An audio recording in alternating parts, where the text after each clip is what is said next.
A partir de agora, no Revista Justiça, Finanças. E o quadro Finanças de hoje vai falar sobre um tema muito importante para você. Vamos falar sobre como pequenas mudanças podem te ajudar a guardar dinheiro sem perceber. Eu converso agora com ela, que é graduada em Administração de Empresas e especialista em Finanças, Veridiana Nazar. Veridiana, bom dia. Bom dia, Sérgio. Bom dia a todos os ouvintes. Eu agradeço o convite. Veridiana, é possível de fato, então, criar estratégias para guardar dinheiro sem que isso gere aquele grande esforço, até um sacrifício, Veridiana?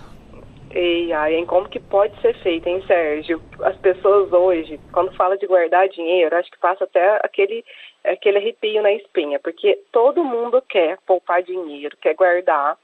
E de uma forma tradicional, as pessoas sabem como é que faz, só que na prática nem sempre dá certo. Então, sim, é real, sim, tem como fazer estratégias e se elas forem aplicadas, elas funcionam muito bem. Por quê? O nosso cérebro, ele toma decisões no modo automático o tempo inteiro. Então, o tempo inteiro a gente toma milhares de decisões por dia. É porque a gente não consegue perceber, porque grande parte, 95% delas é automática. Então, se a gente criar pequenos ajustes no ambiente, que o ambiente é um fator importantíssimo quando a gente fala de mudança de hábito. Então, o ambiente tem que estar ao nosso favor, né? Então, se a gente ajusta o ambiente, se a gente ajusta o jeito de lidar com o dinheiro, esse guardar, esse poupar, ele vai se tornando natural. Então, primeiro, porque poupar, ele é um hábito. Assim como a gente acorda todo dia e escova os dentes, virou um hábito. Quando a gente era criança, a gente não queria fazer isso. A mãe tinha que ficar lá, vai escovar os dentes, vai fazer isso. Até que chegou um tanto de vezes que a gente repetiu aquilo e se tornou um hábito. Então, guardar dinheiro é a mesma coisa, é hábito.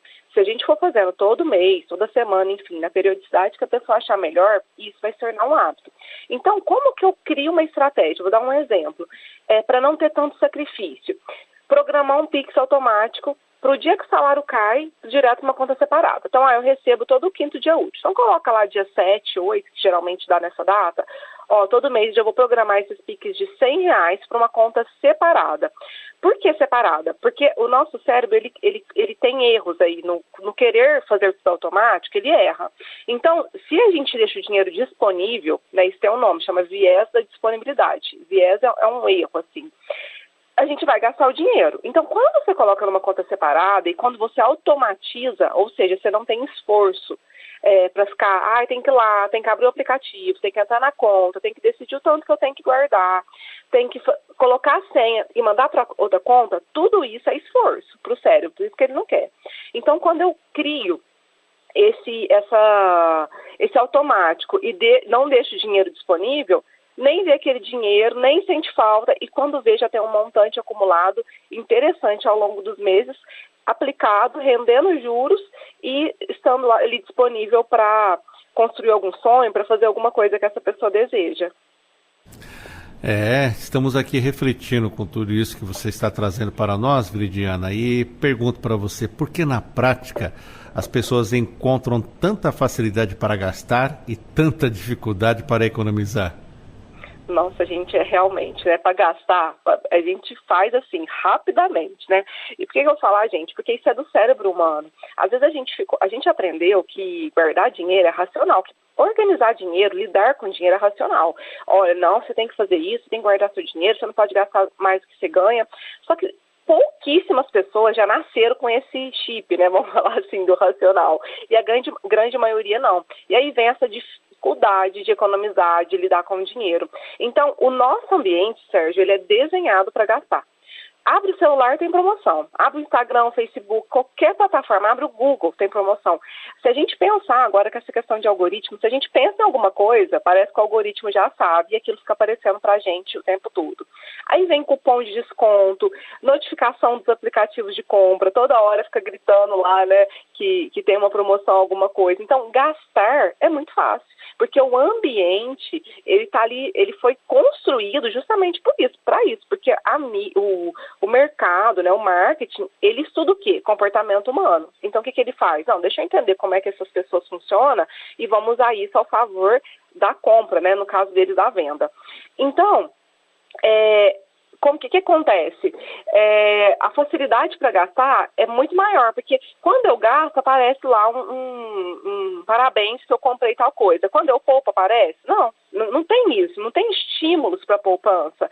Por isso que isso fica mais fácil. Então, como eu disse antes, quando a gente muda o ambiente, tira, por exemplo, esses aplicativos de compra da tela do celular. Você não precisa nem desativar, porque às vezes a pessoa não quer desativar, né, não quer excluir. Tira a notificação e tira ele da tela do celular, já vai ficando mais fácil. Quando separa o dinheiro em outra conta, isso fica mais fácil. Então, a gente precisa organizar o ambiente de uma forma viável, que dá certo para o nosso contexto, para tirar esses estímulos que influenciam o gasto fácil e estimular aqueles, né, colocar de forma mais visível aqueles que vai contribuir para a gente lidar melhor com o nosso dinheiro. Então podemos dizer que isso não significa que essa dificuldade na poupança, em poupar, não está ligada apenas à disciplina ou ao autocontrole, Veridiana? Isso mesmo, porque as pessoas, elas têm o hábito, né, não sei se seria hábito, mas assim, o modo de falar delas é assim, elas se culpam. Eu não consigo, porque eu sou ruim para isso, eu nunca fui boa com dinheiro. Aí pega aquele chicotinho, né, e lança lá no lombo toda hora, e achando que é isso. Não é. Isso aí, é claro, a disciplina, ela vai contribuir depois, mas antes disso a gente tem que achar ali a raiz, né, da causa, a raiz que é a causa. Então, o funcionamento do cérebro, ele é desse jeito. Ele busca o caminho mais fácil, mais rápido, menos doloroso. O nosso cérebro não quer sofrer. No entanto, o Sérgio, que tem até um termo aqui nas finanças comportamentais que chama dor do pagamento. O que é isso? Por que a gente tem dificuldade quando a gente está com uma nota de 100 de pagar alguma coisa com a nota de 100? Porque dói pagar. A mesma área do cérebro que ativa a dor física, de eu ter sentido uma dor física, é a dor de pagar. Então, é a dor do pagamento. A gente não quer pagar. Por isso que gastar no cartão é mais fácil, porque eu desassocio o pagamento ali daquele momento. Eu vou pagar depois, né? Então, se mais fácil para o cérebro é gastar, ele vai gastar. Agora, se você torna fácil guardar, ele vai guardar, porque ele aprende. Eu falo que a nossa mente é igual os neurônios aqui, é igual os Minions do filme, que tem que ter um líder. Se ele não tiver um líder, ele faz de qualquer jeito. E assim é a nossa mente, a gente precisa entender. A mente, muitas vezes, vai mentir pra gente, mas a gente tem que saber o que é verdade. Então, não é só sobre força de vontade, porque a vontade, o engajamento, a motivação, ela é limitada. A gente não vai ficar motivado todo dia para poupar dinheiro, para ir na academia, para fazer coisa que exige um certo esforço. Então, nesse caso de poupança, é sobre inteligência comportamental, inteligência financeira. É a gente construir um sistema de hábitos que vai funcionar na prática, que é simples e que vai nos dar resultado num futuro breve. Pois é, Veridiana, ficamos aqui sempre refletindo sobre tudo isso que você está falando, mas lhe pergunto, tem algum exemplo prático que você pode compartilhar conosco de como as pessoas podem adotar esse tipo de estratégia no dia a dia e fazer com que haja esta... me fez muito lembrar sobre exercício físico, né? As pessoas falam que você tem que acostumar determinado período, tipo 1 mês, 2 meses, para que isso vire um hábito. É assim também com um ato de economizar? E existe algum exemplo para você explicar para a gente? É assim também, porque tudo é hábito. Quando a gente fala de academia é hábito, quando a gente fala de lidar com dinheiro de poupança é hábito. Por quê? Sérgio, por trás do hábito, o que tem? Um comportamento, né? O que é o comportamento? A forma que a gente faz mesmo no dia a dia, os pequenos, os detalhinhos. É isso que muda. Então, por exemplo, como eu falei, o primeiro exemplo que eu falo muito, eu fico às vezes até macetando esse exemplo, porque ele dá muito certo, que é programa transferência. Quando você programa transferência, para o cérebro ele entendeu, criou uma conta para pagar. Não é isso que as pessoas falam, se tiver uma conta para pagar, eu pago. Se tiver boleto, eu pago. Por isso que eu comprei o carro, por isso que eu comprei a casa. Gente, então vamos fazer o seguinte, vamos criar uma conta para você pagar? Cria desse jeito. Faz lá, entra no aplicativo, gente, faz 12 Pix de 100. Pronto, um ano de sossego. E aí, esse Pix já vai ficar automatizado. Por que eu falo isso? Existe um termo que chama fricção. O que é? Barreiras. para o nosso cérebro, cada detalhinho é barreira. Então, abrir a conta, quando eu tenho que abrir a conta no aplicativo, colocar a senha, tudo isso, cada coisa dessa que eu faço é uma barreira. Então, ele não quer, lembra que ele quer de coisa fácil? Ele não quer coisa difícil. Então, o que a gente faz? Vamos eliminar as barreiras. Como que a gente elimina? Em vez de eu fazer 12 Pix por ano, eu faço um Pix, um esforço. Eu vou lá, já agendo os 12, já passo para a conta X, acabou. Resolvi esse problema por um ano. Olha que sossego que é isso, né? Outra coisa, dá nome para o dinheiro. O dinheiro, a mente, quanto mais tangível, quanto mais visível melhor é para ela conseguir lidar com aquilo, porque a nossa mente ela é muito visual. Então, ela precisa, assim, de direcionamento. Então, o que pode criar? Eu não sei, Veri, para que eu quero esse dinheiro, eu não sei se eu vou precisar dele. Vamos chamar ele de reserva da tranquilidade? Beleza, é para minha reserva da tranquilidade. Não, isso aqui eu quero trocar de casa, eu preciso de uma entrada, eu não consigo ainda pagar o todo junto. Então, vamos criar minha casa, meu lar. A pessoa pode até brincar, né, com esses nomes. Então, quando a gente dá nome, o cérebro entende, esse dinheiro não sumiu. Não, ele não foi embora, ele foi lá para a reserva da tranquilidade, ele foi para minha conta da casa própria. Então, ele vai entendendo que ele tá mandando aquele dinheiro para uma coisa que faz sentido para você, tá? Vou dar mais um exemplo aqui. Tirar da frente gatilhos de consumo. Então, desabilita a notificação de promoção, sai de grupo de WhatsApp. Hoje é muito comum esses grupos agora que tem com promocional, com cupom. Aí a pessoa entra, fica todo dia, estímulo o tempo inteiro, Sérgio. Eles mandam, 200 mensagens por dia. Gente, aí não tem como, vai gastar mesmo. Vamos tirar isso daí, né, da frente. Por exemplo, outra coisa. Essa carteira digital que tem hoje, que é muito boa, né? Porque você só clica ali, aperta um botãozinho no celular e já paga. Mas se eu estou no momento que eu estou com dificuldade de lidar com o dinheiro, eu preciso tirar essa facilidade, né? Esse estímulo. Então, deixa eu carregar só o cartão físico, ou não estou podendo nem carregar o cartão físico, não vou carregar. É claro que eu estou falando isso aqui, né? Depende de cada caso. Mas cada pessoa vai ver o que é viável. E pequenas ações, eu sempre falo isso, pequenas ações que vão fazendo a diferença e vai construindo um grande resultado. Existem estudos que trazem uma análise dessa prática. Esse tipo de estratégia realmente traz um bom resultado? Estudos comprovam essa eficácia? Sim, Sérgio, foi muito bom você tocar nessa parte, porque é o seguinte... Quando se fala de finanças, né, em relação ao comportamento, tudo isso é comprovado. Então, tudo que eu falo aqui, tudo que a gente conversa aqui, tudo que os ouvintes estão ouvindo, realmente isso tem comprovação. Porque eu penso assim, não pode ser, eu achei bonito fazer isso, faça. Não, tem que funcionar. Porque hoje em dia, você vê aí milhares de planilhas aqui na internet. Aí a pessoa vai lá, entusiasmada, baixa aquela planilha linda, maravilhosa, mas ela não funciona. O que adianta? Não adianta nada. Né? Então, tudo isso aqui que eu falei não é teoria bonita. É ciência aplicada, é comprovada.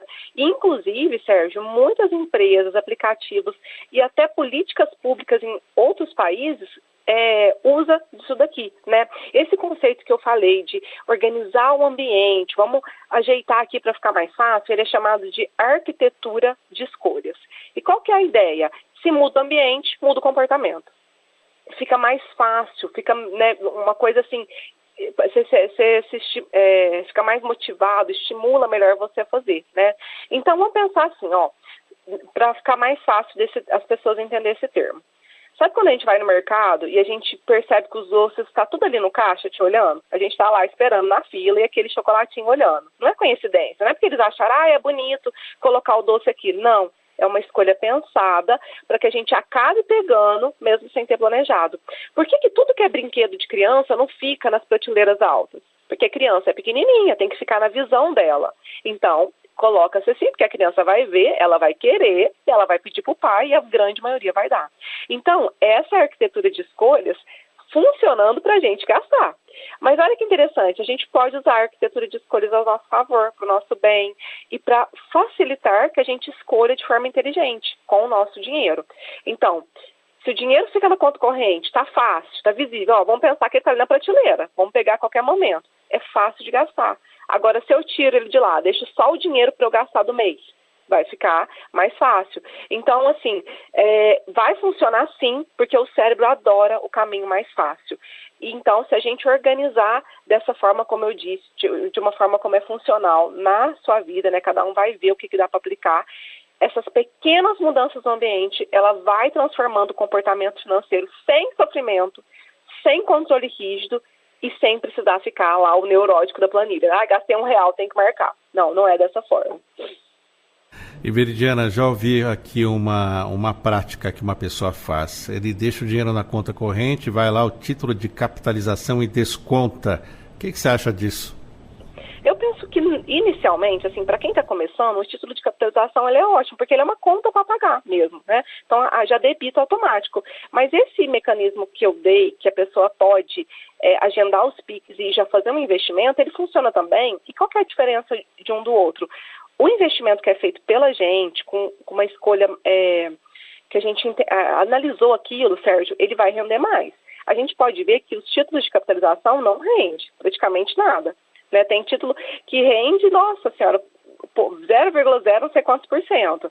Mas, se no primeiro momento é o que funciona, pega lá um título de capitalização para 1, 2 anos, um período menor, pronto. Já vai ali, já vai acostumando o cérebro. E aí, com o passar do tempo, vai trabalhando esse comportamento para que ele chegue no ponto de conseguir fazer uma análise mais profunda do melhor investimento e ele vai ser melhor sucedido nessa escolha. Pois é, as pessoas acham que o fácil também, muitas vezes, o que é mais fácil também não é o mais rentável, né? É isso aí. E assim, as instituições aproveitam disso, né, Sérgio? Muitas vezes, uma vez uma pessoa me ligou me oferecendo um título de capitalização. Aí quanto que rende? 0,1%. Eu falei, isso tá brincando. Então, assim, a gente precisa começar a entender, porque isso é inteligência financeira. É a gente ter a autonomia do nosso dinheiro. E a autonomia é o quê? Saber escolher, saber analisar. E não precisa ser um mestre das finanças para saber. As coisas pequenas já fazem a diferença, sabe? E consegue ter escolhas melhores. É interessante. Realmente temos que pensar, programar, fazer com que possamos criar esse hábito para ter esta facilidade de poupar. Hoje falamos sobre como pequenas mudanças podem te ajudar a guardar dinheiro sem você perceber, conversando com ela, que é graduada em administração de empresas e especialista em finanças, Veridiana Nazar. Veridiana, mais uma vez, obrigado pela atenção com a Rádio Justiça. Eu que agradeço, Sérgio. Para quem quiser se aprofundar nesse tema, pode me procurar, Veri Nazar, nas plataformas, nas redes sociais, no Instagram também, como @Vento em Poupa. Boa semana a todos e muito obrigada.